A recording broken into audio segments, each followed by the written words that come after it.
Good evening students. मैं Kanta Tuteja class 12th का history का फर्स्ट चैप्टर ईंटें, मनके और अस्थियाँ पढ़ाने जा रही हूँ। ये आपको आपके टेस्ट पास आने वाले हैं तो इसको रिवाइज कराते हैं।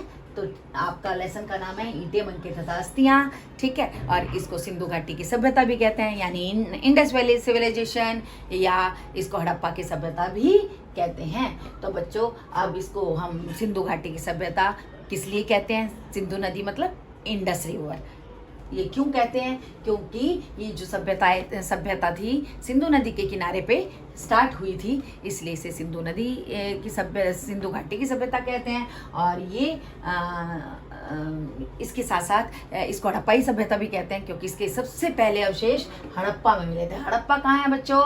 पाकिस्तान के पंजाब में। देश हमारा जब आज़ाद हुआ तो पंजाब दो हिस्सों में बट गया, एक भारत में आधा हिस्सा आया और आधा हिस्सा पाकिस्तान में आया। तो हड़प्पा पाकिस्तान वाले पंजाब में है, ठीक है। तो ये हमारा वो हो गया, लेसन का मीनिंग हो गया। अब इसके बाद है विशिष्ट। हमारा लेसन जब शुरू होता है तो फर्स्ट वर्ड से शुरू होता है, विशिष्ट पुरावस्तु। बच्चों आपको पता होगा विशिष्ट का मतलब खास और पुरावस्तु में पुरानी वस्तु। सबसे पुरानी वस्तु कौन सी मिली खुदाई में? हड़प्पाई मोहर। ये सबको पता होगा, लेसन की शुरुआत इसी से होती है, हड़प्पाई मोहर। तो बच्चों हड़प्पाई मोहर किस चीज़ से बनी हुई थी? वो सिलखड़ी नामक एक मुलायम पत्थर से बनी हुई थी और उस पे जानवरों के चित्र थे, ठीक है।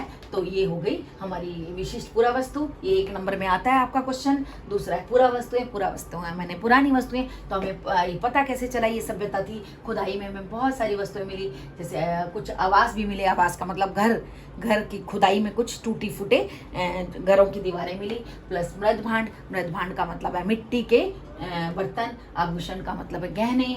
औजार तो आप जानते ही हो, मोहरे तथा मनके। मनके मोतियों को भी कहते हैं मनके, ठीक है। अब इसके बाद है बच्चे इसका नामकरण। इसका जैसे मैंने बताया, इसका नामकरण हड़प्पा सभ्यता तथा सिंधु घाटी की सभ्यता इसको कहते हैं। क्यों कहते हैं वो मैं आपको बता दिया है मैंने। अब काल ये किस समय में थी भारत में? ये बच्चों ये 2600 ईसा पूर्व से 1900 ईसा पूर्व। बच्चों जो ईसा से पहले की ईसा पूर्व क्यों कहते हैं? जो ईसा से पहले के टाइम को ईसा पूर्व कहते हैं।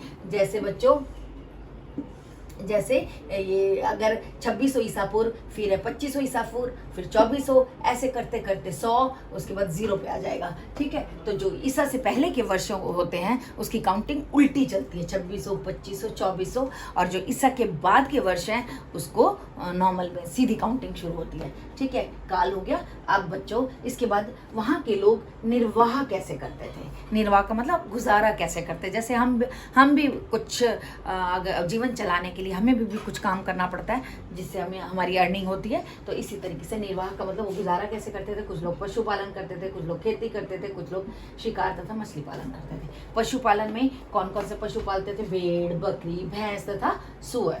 खेती किस किस चीज़ के करते थे? गेहूं, जौ, दाल, सफ़ेद चना तथा तिल। परंतु वो चावल बहुत कम उगाते थे। शिकार, तो शिकार अब ये पता नहीं है कि वो शिकार खुद करते थे या लोगों से मांस खरीदते थे। कुछ या तो कुछ पर्टिकुलर कुछ लोग होंगे जो शिकार करते थे, या सब लोग शिकार, ये अभी पूरा पता नहीं चला क्योंकि लिपि पढ़ी नहीं जा पाई। मछली की हड्डियाँ मिली हैं, जिसमें सुअर की, हिरण की तथा घड़ियाल की, और मछली की भी हड्डियाँ कुछ मिली हैं। अच्छा, अब इसके बाद हमारा नेक्स्ट टॉपिक आता है कृषि प्रौद्योगिकी। अब हमने जैसे पहले कहा कि लोग खेती करते थे। खेती करने से उनकी एक टेक्नोलॉजी थी, प्रौद्योगिकी का मतलब क्या होता है कि टेक्नोलॉजी, एक खास तरीका था। तो इससे हमें पता चलेगा हमारी सिंधु घाटी की सभ्यता कितनी डेवलप थी, कितनी उन्नत थी। कैसे पता चला कि वो उन्नत थी? तो सबसे पहले कि जो वो बैलों से खेतों को जोतते थे। बैलों को संस्कृत में वृषभ बोलते हैं। वृषभ एक वर्ड हमें उसका हमारे बनावली में एक हल भी मिले हैं। हल कैसे मिले? ये नहीं उस समय के हल, मतलब मिट्टी के खिलौने के रूप में हल मिले हैं। तो इसका मतलब हल और वृषभ का एक खिलौने के रूप में वृषभ का भी प्रतिरूप मिल गया। और उधर बनावली में हरियाणा, बनावली कहाँ है? हरियाणा में, वो भी उसमें हल के प्रतिरूप मिले। मॉडल, मतलब खिलौने के रूप में वो मिले। तो इससे पता चलता है कि वो खेत जोतने के लिए हल और बैलों का प्रयोग करते थे। ठीक है। फिर उसके बाद कालीबंगा में, अब जुते हुए खेत कहाँ मिले?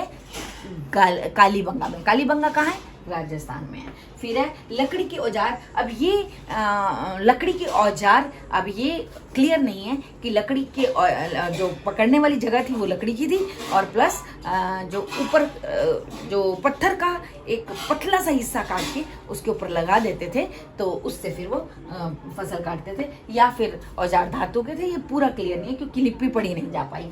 ठीक है। सिंचाई करने का तरीका आपको पता ही है कि बच्चे, जो ये वाला इलाका थोड़ा शुष्क था, सूखा था, बारिश कम होती थी। तो जहाँ बारिश कम होती है वहाँ सिंचाई होती है, सिंचाई करनी पड़ती है। तो कैसे पता चला सिंचाई करते थे?